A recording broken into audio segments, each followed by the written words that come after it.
Olá a todos, eu me chamo Renan Coelho. Nós estamos dando prosseguimento ao eixo temático de noções de cartografia e na aula de hoje nós veremos a chamada projeção UTM. Então vamos à sua conceituação. Eu já estou mostrando de antemão como é que a projeção vai ficar depois, certo? Então a gente vê que ela é dividida em várias quadrículas e eu vou explicar depois o que significa cada numeração dessa, tá?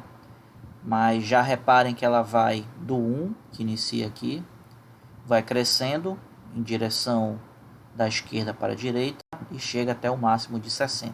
Tá? Isso aqui vai ser um ponto muito importante para ela. Bom, a sigla UTM significa Universal Transverso de Mercator. Mercator foi o pesquisador que criou essa projeção, e as características dela é que ela é cilíndrica. Então se lembrem dos exemplos de formas que podem ser utilizados para gerar projeções cartográficas da aula passada. Nós temos o cilindro, o cone e outras mais, tá? Então é utilizado o formato cilíndrico. Ela utiliza o formato secante também, modo secante. Daqui a pouco eu vou explicar como é que funciona. E como eu expliquei, ela é dividida em 60 partes. Essas partes são chamadas de fusos e elas são lidas na horizontal, da esquerda para a direita. E cada fuso tem um total de 6 graus. Então, como a gente está trabalhando com todo o globo,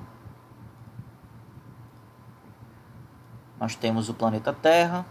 Obviamente não saiu certo, mas por ele ter uma forma semelhante de um círculo, se a gente andar na linha do equador dele e der a volta em todo o planeta Terra, nós teríamos completado 360 graus, tá?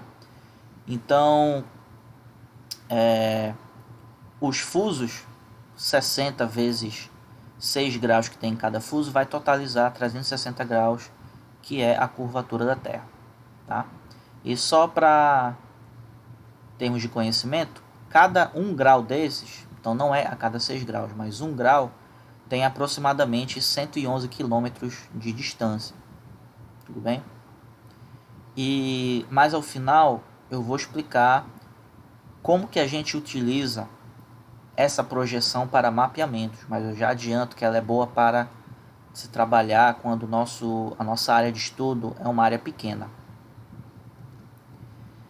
Então, vamos explicar primeiro como que é essa questão secante, tá? Nós temos o cilindro tangente, que foi a forma que eu expliquei na aula passada, em que o cilindro ele toca na borda do elipsoide, que representa o planeta Terra, e o secante ele meio que corta por dentro, tá? Então ele meio que corta aqui por dentro. E reparem que fica uma sobrinha aqui, ó, tá? Essa sobrinha foi a grande sacada que o criador teve, que seria como se a gente fosse descascar uma laranja, e a gente descascaria no sentido de cima para baixo, formando uma tira mais ou menos assim. E essa tira ela é formada justamente porque o cilindro passa por dentro e tem essa sobra. Essa sobra a gente pode retirá-la e depois formar uma tira assim na vertical.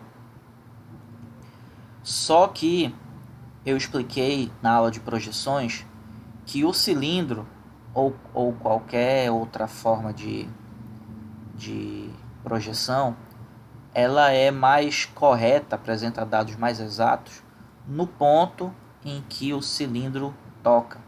E à medida que a gente vai se distanciando desse ponto, os nossos dados vão ficando menos exatos. vai havendo uma maior distorção dos nossos dados. Para evitar isso, o pesquisador ele fez essa forma de cilindro de forma secante e aí ele rotacionou esse cilindro. Então reparem que nós temos o cilindro em diferentes posições girando. Seria como se estivesse havendo uma rotação até voltar ao ponto inicial. Então, a cada rotação dessa, reparem que é gerado uma tira, entre aspas, na vertical. É uma casca dessa de laranja sendo gerada a cada vez que a gente gira.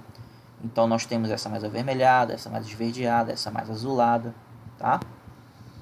E então a cada vez que ele gira, ele vai gerando uma tira dessa na vertical, que é chamado de fuso. Então ao todo ele faz 60 giros, finalizando com 60 tiras, 60 fusos. Tudo bem? Então seria como se a gente retirasse essas 60 tiras e no final a gente teria uma projeção mais ou menos assim. O que acontece? O ponto principal é que o fuso ele é na vertical. Então desconsiderem esses diversos quadradinhos na horizontal. A gente vai olhar para uma tira inteira dessa, um fuso desse inteiro na vertical, tá?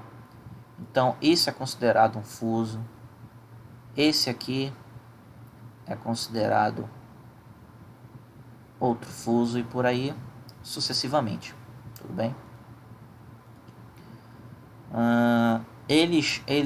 Nós temos aqui no meio, no fuso 30, o chamado meridiano de Greenwich, que ele passa pela Europa.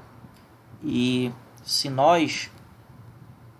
Deixa eu achar uma figura melhor. Nós temos, por exemplo, no que seria essa linha com a letra B, vamos dizer que esse seria o meridiano de Greenwich, que passa pela Europa, tá? Isso se a gente estivesse olhando de frente. Mas ele continua aqui para o que seria a parte de trás do globo.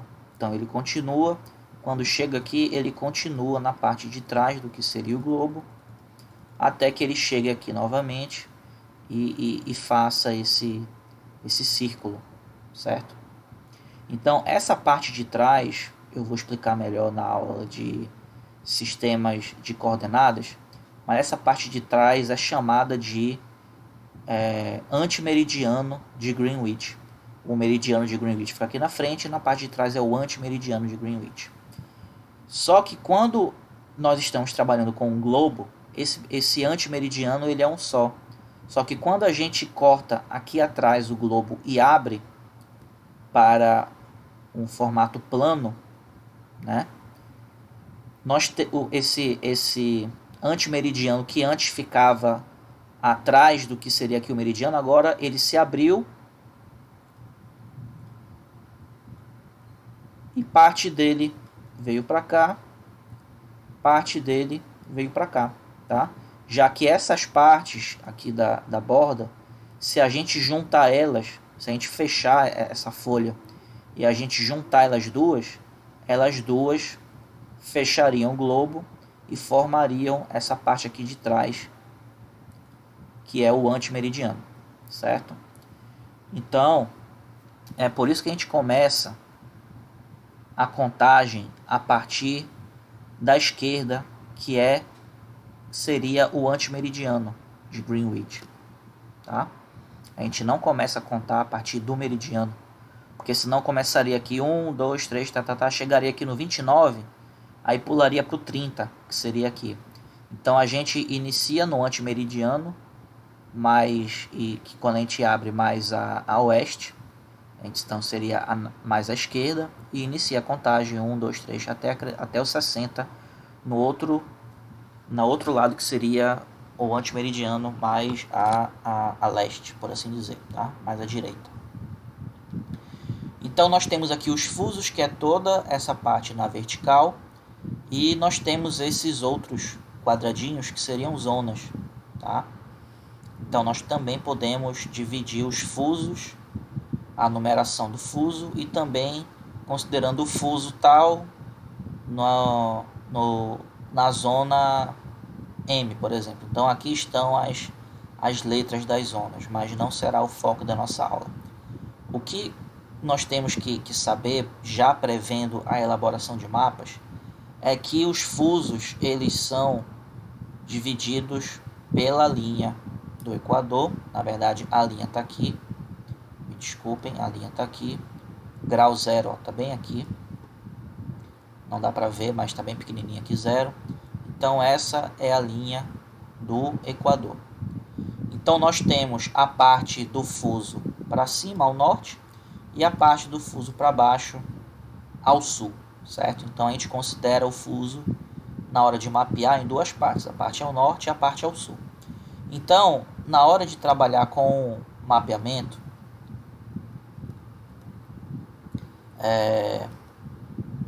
nós teríamos a linha do Equador mais ou menos aqui. Então essa parte seria ao norte, essa parte seria ao sul. Então nós iríamos escolher algum fuso para se trabalhar. Então, digamos que nós estejamos trabalhando aqui com o estado do Ceará. E o estado do Ceará, ele cabe inteiro aqui no fuso 24. Então, depois de escolher o fuso 24, a gente teria que escolher o 24 sul. Então, não é só trabalhar com o fuso 24, mas trabalhar com o 24 sul, certo? Se a gente estivesse trabalhando com esse outro estado, a gente estaria trabalhando no fuso 22, e como ele está todo ao norte do Equador, seria o fuso 22 norte. Tudo bem? Retornando aqui para um slide que eu acabei pulando,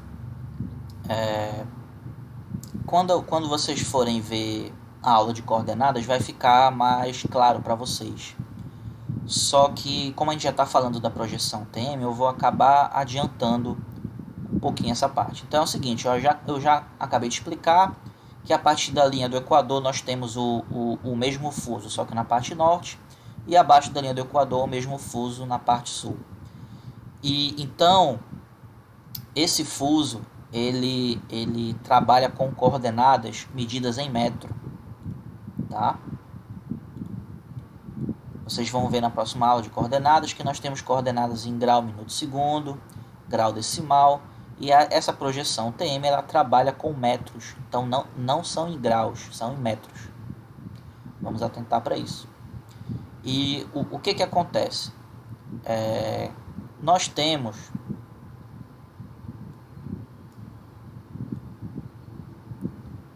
o fuso inteiro e a linha do Equador aqui, tá? Digamos que seja o fuso 23. Então nós temos o fuso ao sul e o fuso ao norte aqui. Quando nós formos trabalhar com coordenadas dentro desse fuso, nós veremos o seguinte: as coordenadas elas ficam dentro de um mesmo fuso. Se a gente passar para um outro fuso, as coordenadas, os valores numéricos, tá? O número ele vai se repetir. Então pode confundir. Se a gente não falar que a gente trocou de fuso, agora seria o fuso 22, esse outro fuso aqui à esquerda. Se a gente não falar que a gente trocou de fuso, a pessoa que estiver lendo as coordenadas, ela pode achar que a gente ainda está no fuso 23, porque os valores numéricos podem se repetir. Isso não acontece se a gente estiver trabalhando com coordenadas geográficas que servem para o planeta inteiro. Quando serve para o planeta inteiro, qualquer ponto do planeta tem um par de coordenadas diferentes que não vai se repetir. O que pode acontecer é ter uma numeração 5 graus ao norte. E aí, se a gente for para o sul, a gente também vai ter um outro número 5 graus, só que dessa vez seria ao sul, tá? Então, o que muda já vai ser aqui que a gente vai ter que falar se ele está ao norte, se ele está ao sul, ou se ele está ao leste, ou se ele está ao oeste. Isso nas coordenadas geográficas que servem para o globo inteiro. Como nós estamos trabalhando com a projeção UTM, que gera coordenadas no sistema UTM, nós teríamos valores numéricos em metro, e o que diferenciaria esse par de coordenadas de um ponto que poderia estar aqui, de outro ponto que também estaria aqui, e como eles estão em distâncias similares das bordas em cada fuso, provavelmente os valores numéricos dos pares de coordenadas seriam muito parecidos. O que iria dizer que são locais diferentes seria a gente falar qual é o fuso, tá? Olha, esse ponto ele tem o par de coordenada x e y, e esse outro ponto também tem um par de coordenadas x e y, só que esse primeiro ele está no fuso 22 e esse segundo ele está no fuso 23, tudo bem? E ainda é bom a gente falar também em qual hemisfério a gente está, no norte e no sul, certo? E por que eu estou explicando tudo isso? Eu vou até refazer, porque é o seguinte: quando a gente trabalha com essas coordenadas na projeção UTM, nós temos aqui o fuso e a linha do equador. O que acontece? Nós temos só valores numéricos em metros, vamos sempre lembrar disso. UTM é em metro, tá? Então, se a gente estiver olhando de duas formas, nós temos o sul e o norte, os valores no eixo vertical, ele sempre vai aumentar de baixo para cima, tá?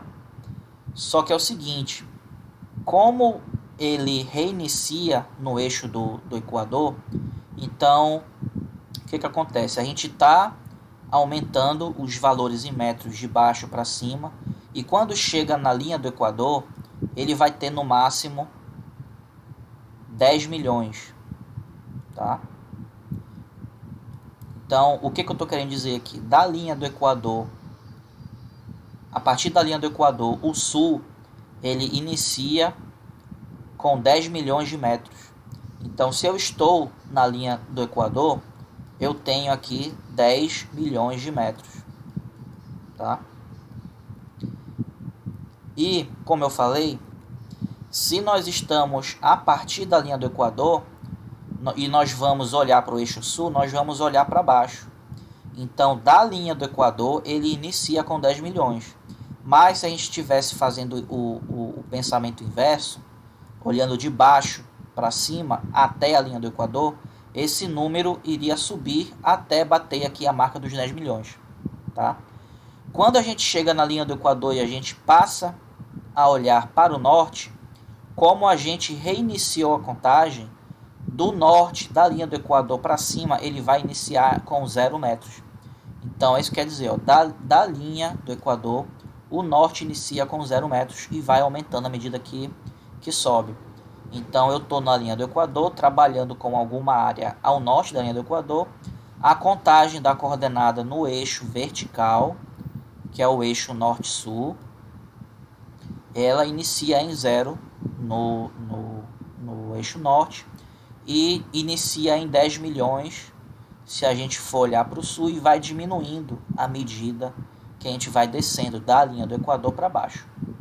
Mas lembrando, se a gente fizesse o pensamento inverso, aqui embaixo no fuso ao sul, ele iria começar com determinado valor e iria subir até alcançar os 10 milhões. Então, você, aluno, pode memorizar da forma que preferir, tá?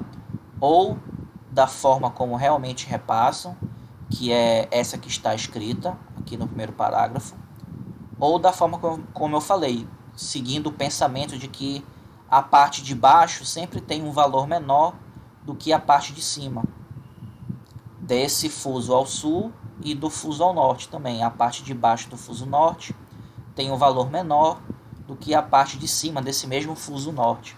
Então ele vai aumentando, tá? Já no eixo horizontal, deixa eu fazer aqui de um outro lado. Na horizontal, a gente pode até usar a linha aqui do equador.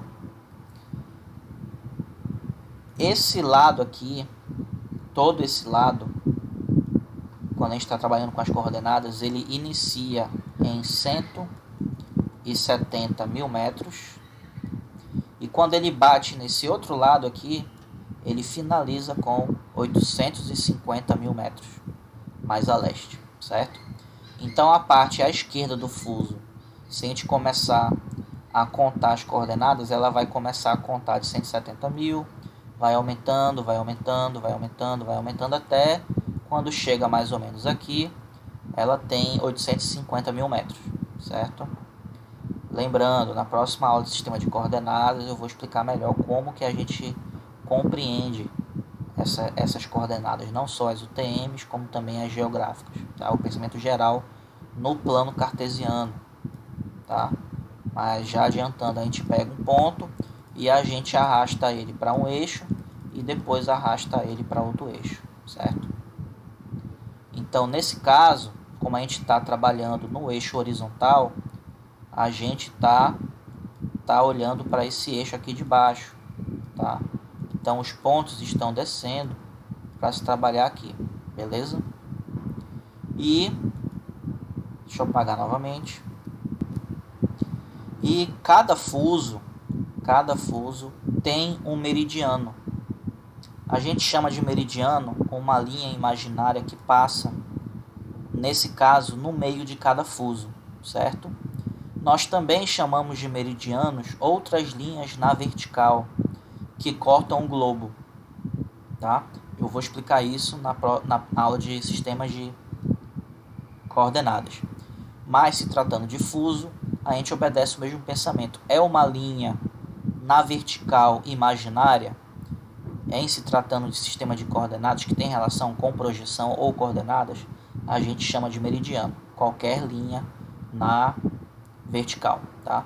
Nós temos o meridiano de Greenwich, que é o principal, e nós temos os outros meridianos sem nome, certo? Então a gente chama de meridiano de cada fuso a linha imaginária que passa pelo meio desse fuso, e essa distância entre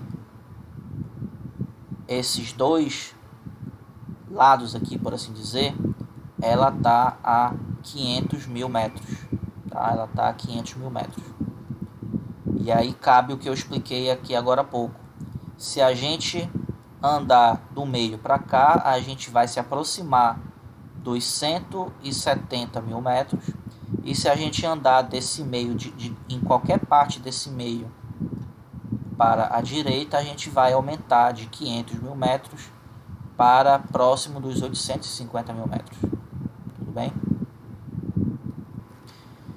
Então, para finalizar, nós temos a divisão dos fusos que cortam o Brasil. Então o Brasil ele começa uma partezinha no fuso 18 e tem uma partezinha também finalizando no fuso 25.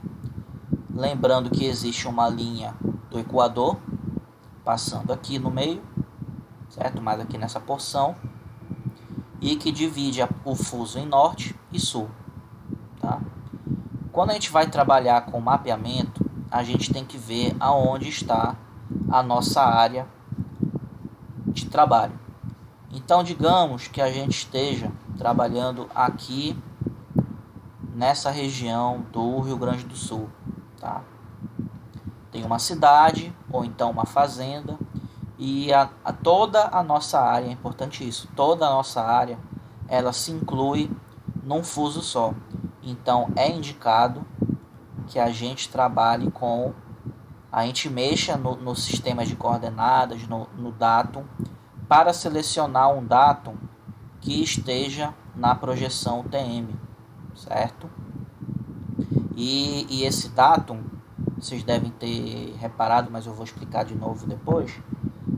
Esse datum, por exemplo, o Sirga 2000, se ele tiver o Sirga 2000 na projeção TM, ele vai aparecer Sirga 2000 fuso 21S, Sirga 2000 fuso 22S, 23S, ou também 22N, 23N, 24N e assim por diante.